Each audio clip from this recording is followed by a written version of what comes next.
అందమైన చర్మ సౌందర్యం మీ సొంతం. Second aqua radiance deep cleansing gel.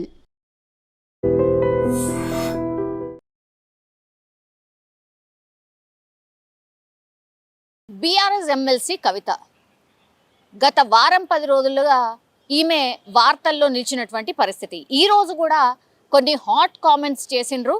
కానీ మీడియా సమావేశం పెట్టి కాదు, చిట్ చాట్ అంటాం కదా, అంటే కేవలం కెమెరాస్ మాత్రమే ఉండవు, కానీ రిపోర్టర్స్తోని కొంత ఇష్టాగోష్ఠిగా మాట్లాడుతూ ఉంటారు. అప్పుడప్పుడు ఈ బిగ్ లీడర్స్ ఎవరైతే మీడియా ముందుకొచ్చి చెప్పాలని అనుకోరో ఆ అంశాలని కొంత చిట్ చాట్ ద్వారా కమ్యూనికేట్ చేసే ప్రయత్నం చేస్తారు. అందులో భాగంగానే ఇప్పుడు బీఆర్ఎస్ ఎమ్మెల్సీ కవిత కూడా అట్లానే చిట్ చాట్ చేసిండ్రు. అందులో చాలా విషయాలు ప్రస్తావించిండ్రు.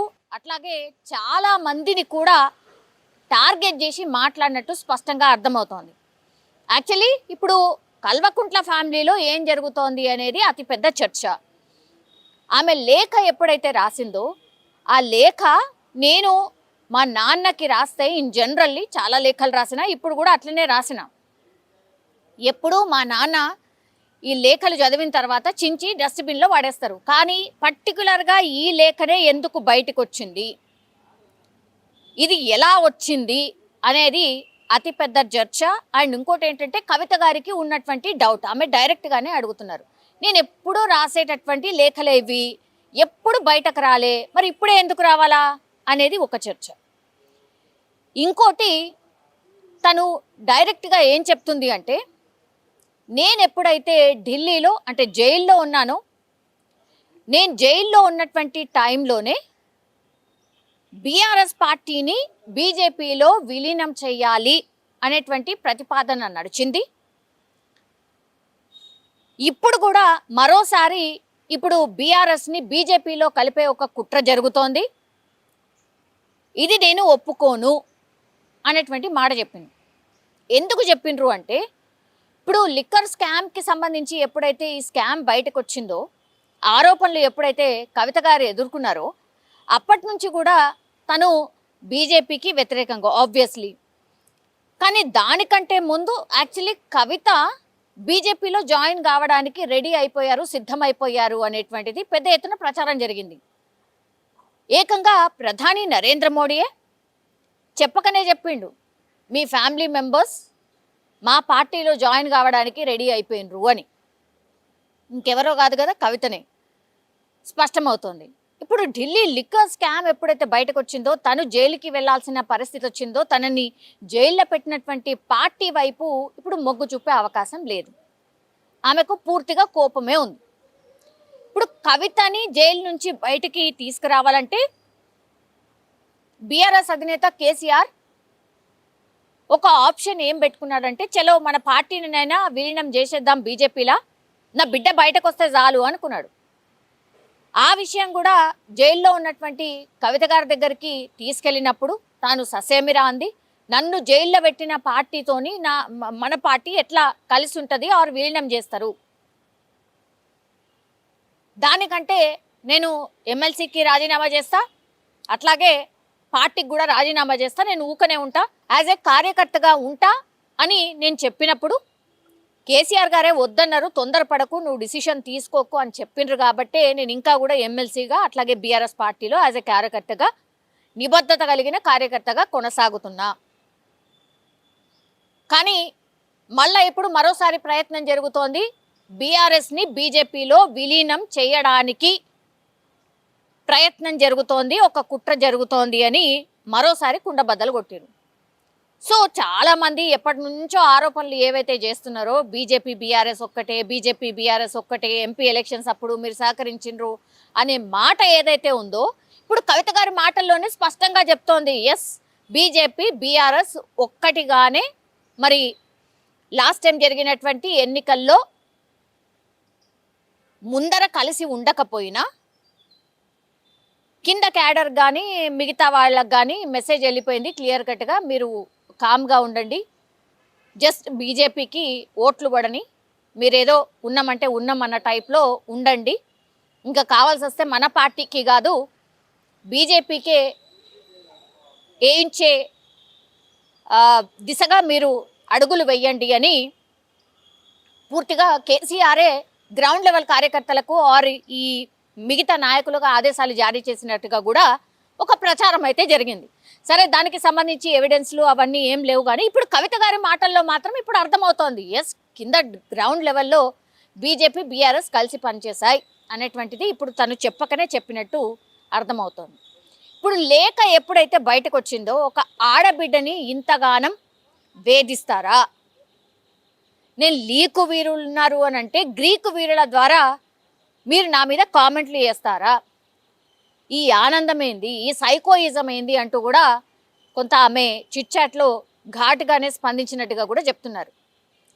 పార్టీలో కోవట్లు ఉన్నారు, మీది చుట్టూ దయ్యాలు ఉన్నారని నేనేదో అలర్ట్ చేసే ప్రయత్నం చేస్తే నన్నే తిట్టిపోస్తున్నారు, పేడ్ ఆర్టిస్టులతోనే నన్నే తిట్టిస్తున్నారు అనేది కూడా కొంత ఆమె ఆవేదన వ్యక్తం చేసిన పరిస్థితి.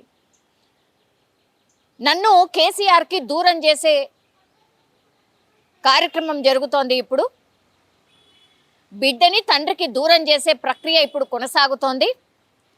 నా మీద పూర్తిగా ఫోకస్డ్గానే కుట్ర చేస్తున్నారు అనేటువంటి మాట కూడా స్పష్టంగా చెప్పిండు. సో ఫాదర్కి అట్లాగే బిడ్డకి దూరం ఉన్నది అని తను చిట్చాట్లో చెప్పకనే చెప్పినట్టు లెక్క. ఇంకోటి, ఒక వార్తాపత్రికలో ఒక వార్త వచ్చింది, కవిత గారు కాంగ్రెస్ పార్టీలోకి వెళ్ళబోతున్నారు అని. కాంగ్రెస్ పార్టీలకు వెళ్ళబోతున్నారు 6 ఎవరైతే ఎమ్మెల్యేలు ఉన్నారో, బీఆర్ఎస్కి సంబంధించిన ఎమ్మెల్యేలు ఎవరున్నారో ఎమ్మెల్యేలు, ఆ తర్వాత నేను వస్తాం మీ పార్టీలోకి, నాకు మంత్రి పదవి ఇవ్వండి అనే ప్రపోజల్ పెట్టినట్టుగా పెద్ద ఎత్తున ప్రచారం అయితే జరిగింది. నిన్న ట్విట్టర్ వేదికగా ఆమె స్పందించింది. ఇది జర్నలిజం అంటారా? అసలు ఈ సోర్స్ ఎక్కడిది? మీకెవరు చెప్పిండ్రు? నన్నేమన్నా సంప్రదించిండ్రా? ఈ వార్త మీరు ఎట్లా రాస్తారు అని ట్విట్టర్ వేదికగా ఆ పేపర్ని ట్యాగ్ చేస్తూ ఆమె క్వశ్చన్ చేయడం జరిగింది.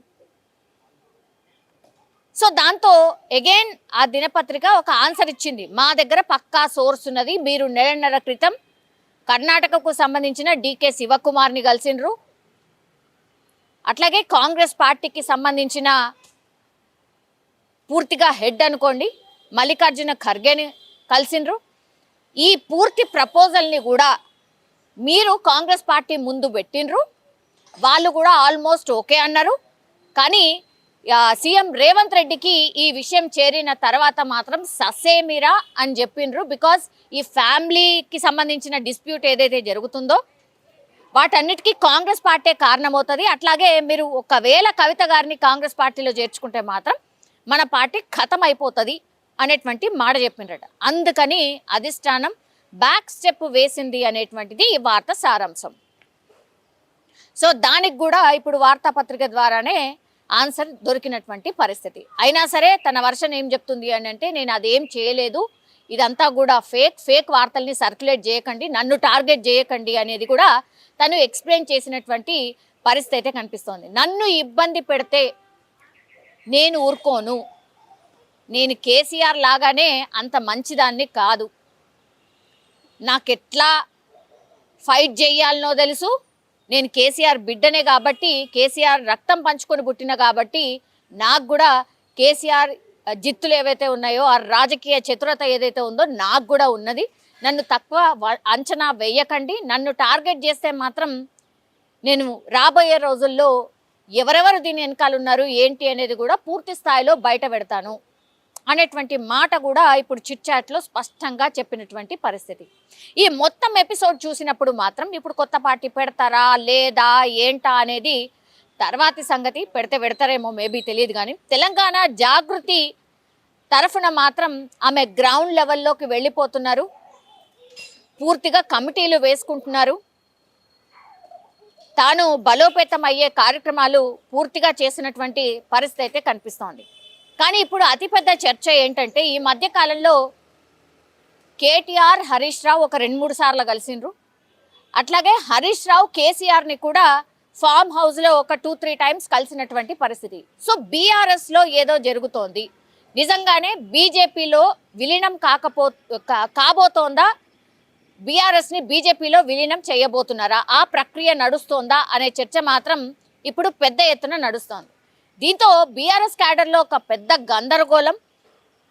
అట్లాగే ఇప్పుడు కేసీఆర్ బిడ్డగా ఆమె యాక్చువల్లీ ఒక పవర్ సెంటర్గా ఉండే, సో అట్లాంటి ఆమెని ఇప్పుడు కుండబద్దలు కొట్టినట్టుగా ఇవన్నీ చెప్తున్నారు. కాబట్టి ఏదో జరుగుతోంది, నిజంగానే నో మోర్ బీఆర్ఎస్ని బీజేపీలో కలపబోతున్నారు. సో ఆ ప్రక్రియ జరుగుతోంది కాబట్టి తనకిష్టం లేదు కాబట్టి కాంగ్రెస్ వైపు మొగ్గు చూపారేమో అనేది ఒక వార్త వచ్చింది. లేదు తన ఓన్ ఎజెండా పూర్తిగా ఒక కొత్త పార్టీ వైపా లేకపోతే తెలంగాణ జాగృతి అని దాని కింద తను బలోపేతం అయ్యే కార్యక్రమం ఏమైనా జరుగుతోందా అనేది పెద్ద ఎత్తున చర్చ అయితే నడుస్తున్న పరిస్థితి కనిపిస్తోంది. వీటన్నిటికీ కూడా కవిత క్లారిటీ ఇచ్చినటువంటి పరిస్థితి కనిపిస్తోంది. సో ఇవన్నీ ఏవో గాల్లో వస్తున్నటువంటి వార్తలు కాదు, తను చిట్ చాట్లో స్వయంగా తన అభిప్రాయాలు ఇవన్నీ కూడా. సో ఖచ్చితంగా ఏదో జరుగుతోంది బీఆర్ఎస్లో బీజేపీలో, ఏదో జరుగుతోంది. ఎందుకంటే నిన్న కిషన్ రెడ్డి కూడా మాట్లాడుతూ మీ ఇష్టం వచ్చినట్టు మాట్లాడుతున్నారు, ఏది పడితే అది మాట్లాడకండి మీడియా ముంగటికి వెళ్ళి అని బీజేపీ నేతలకు కూడా క్లాస్ పీకినటువంటి పరిస్థితి. సో ఏదో జరుగుతోంది. బీజేపీ అండ్ బీఆర్ఎస్ నిజంగానే కలిసిపోబోతున్నాయా, ఐ మీన్ బీఆర్ఎస్ని బీజేపీలో కలపబోతున్నారా అనేది మాత్రం ఇప్పుడు అతిపెద్ద క్వశ్చన్ మార్క్గా మారిపోయినటువంటి పరిస్థితి అయితే కనిపిస్తోంది. సో డెఫినెట్లీ ఒకవేళ బీఆర్ఎస్ని బీజేపీలో కలిపితే మాత్రం అందులో కల్వకుంట్ల కవిత ఉండదు. తనే ఒకవేళ పార్టీ పెడతారేమో, లేకపోతే తెలంగాణ జాగృతి తరఫునే ఆమె ఇండివిజువల్గా ఉంటూ ఒక ఫైట్ చేయబోతున్నారు అనేది పెద్ద ఎత్తున చర్చనైతే నడుస్తున్న సిచ్యువేషన్ అయితే కనిపిస్తోంది. ఇప్పుడు కేసీఆర్ అట్లాగే కేటీఆర్ని టార్గెట్ చేస్తూ కవిత ఈరోజు చిట్ చాట్ చేసినటువంటి పరిస్థితిలో, ఆమె కామెంట్స్ చేసినటువంటి పరిస్థితిలో ఇప్పుడు అధిష్టానం ఏమాత్రం కామ్గా ఉండే పరిస్థితి లేదు అంటూ కూడా ఇప్పుడు వార్తలు వినిపిస్తున్నాయి. ఎందుకంటే మరి కాసేపట్లోనే ఎమ్మెల్సీ కవితకు బీఆర్ఎస్ తరఫున షోకాజ్ నోటీస్ జారీ చేయబోతున్నట్టుగా పెద్ద ఎత్తున వార్తలు అయితే వస్తున్న పరిస్థితి అయితే కనిపిస్తోంది. ఎందుకంటే ఇంకా అన్ని హద్దులు దాటి తను పార్టీ మీదనే కాదు, పార్టీ ప్రెసిడెంట్ మీద అట్లాగే వర్కింగ్ ప్రెసిడెంట్ మీద ఇప్పుడు కామెంట్స్ చేసిన పరిస్థితుల్లో ఇప్పుడు ఈమె మీద చర్యలు తీసుకోకపోతే మాత్రం పార్టీలో భిన్నమైన అభిప్రాయాలు వ్యక్తమవుతాయి. ఇక ఇష్టం వచ్చినట్టు ఎవరంటే వాళ్ళు మాట్లాడే అవకాశం ఉంటుంది. కాబట్టి షోకాజ్ నోటీసు ఇవ్వాల్సిందే కవితకి అనేటువంటి ఆలోచన చేస్తున్నట్టుగా స్పష్టంగా ఒక వార్తనైతే అందుతోంది. సో మరి కాసేపట్లోనే ఎమ్మెల్సీ కవితకు పార్టీ షోకాజ్ నోటీస్ ఇవ్వబోతున్నట్టుగా ఇప్పుడైతే వార్త అందుతున్నటువంటి సిచ్యువేషన్ అయితే కనిపిస్తోంది. ఎందుకంటే తాను రాసిన లేఖను అసలు ఎవరు లీక్ చేశారు అంటూ డిమాండ్ చేయడమే కాకుండా తన మీద కుట్ర చేస్తున్నారు, పార్టీని నడిపించడం చేత కాదు కానీ ఇట్లాంటి కుట్రలు మాత్రం చేస్తూ ఉంటారు, నన్ను బదనాం చేసే కార్యక్రమం చేస్తున్నారు అంటూ కూడా పెద్ద ఎత్తున ఆమె కామెంట్స్ చేసింది. కాబట్టి ఇంకా ఏమాత్రం కూడా ఊరుకోవడానికి లేదు, ఖచ్చితంగా కవిత మీద వేటు పడాల్సిందే అని బీఆర్ఎస్ అధిష్టానం ఆలోచిస్తున్నట్టుగా, అలాగే బీఆర్ఎస్ ప్రెసిడెంట్ కేసీఆర్ ఆలోచిస్తున్నట్టుగా పెద్ద ఎత్తున వార్తలు అయితే వస్తున్న పరిస్థితి అయితే కనిపిస్తోంది. బీఆర్ఎస్ ఎమ్మెల్సీ కవితకి బీఆర్ఎస్ షోకాజ్ నోటీస్ జారీ చేసింది. ఎందుకంటే తను చాలా కామెంట్స్ అయితే చేసింది పార్టీ ప్రెసిడెంట్ మీద, అట్లాగే పార్టీ వర్కింగ్ ప్రెసిడెంట్ని టార్గెట్ చేస్తూ చాలా కామెంట్స్ చేసింది. కాబట్టి ఆమె పూర్తిగా పార్టీకి సంబంధించిన లైన్ దాటింది. కాబట్టి ఖచ్చితంగా ఆమెకు షోకాజ్ నోటీసులు ఇవ్వాల్సిందే, అట్లాగే క్రమశిక్షణ చర్య తీసుకోవాల్సిందే అని పూర్తిగా డిసైడ్ అయినట్టుగా కూడా వార్తలు వస్తున్నాయి. సో పూర్తిగా ఆమెకైతే కాసేపటి క్రితమే బీఆర్ఎస్ ఎమ్మెల్సీ కవితకైతే బీఆర్ఎస్ షోకాజ్ నోటీస్ అయితే జారీ చేసినటువంటి పరిస్థితి. క్రమశిక్షణ చర్యల్లో భాగంగా పార్టీ లైన్ దాటి పార్టీని ఇబ్బంది పెడుతూ మాట్లాడింది కాబట్టే ఆమెకి షోకాజ్ నోటీసులు ఇచ్చినట్టుగా బీఆర్ఎస్ వర్గాలు అయితే చెప్తున్నటువంటి పరిస్థితి అయితే కనిపిస్తోంది. ఇప్పుడు బీఆర్ఎస్ ఎమ్మెల్సీ కవిత ఎప్పుడైతే లేఖ రాసిందో ఆ లేఖ రాసినప్పటి నుంచి కూడా ఎవరంటే ఎవరు కూడా బీఆర్ఎస్కి సంబంధించిన నాయకులు ఒక్కళ్ళు కూడా దీని మీద ఏమైనా మాట్లాడతారా, స్పందిస్తారా అంటే కూడా ఏ మాత్రం కూడా స్పందించే పరిస్థితి లేదు. పూర్తిగా బీఆర్ఎస్ వర్గాలకి ఒక స్ట్రిక్ట్ ఆర్డర్ ఇచ్చింది, దీని మీద ఎవరు ఏమీ మాట్లాడకండి, నోరు విప్పకండి అని స్ట్రిక్ట్ ఆర్డర్స్ జారీ చేసినటువంటి పరిస్థితి. ఒకవేళ ఇట్లా ఎవరైనా సరే పార్టీ లైన్ దాటి మాట్లాడితే అది ఎవరైనా సరే కన్న కూతురైనా కన్న కొడుకైనా ఖచ్చితంగా ఇలాంటి చర్యలే ఉంటాయి.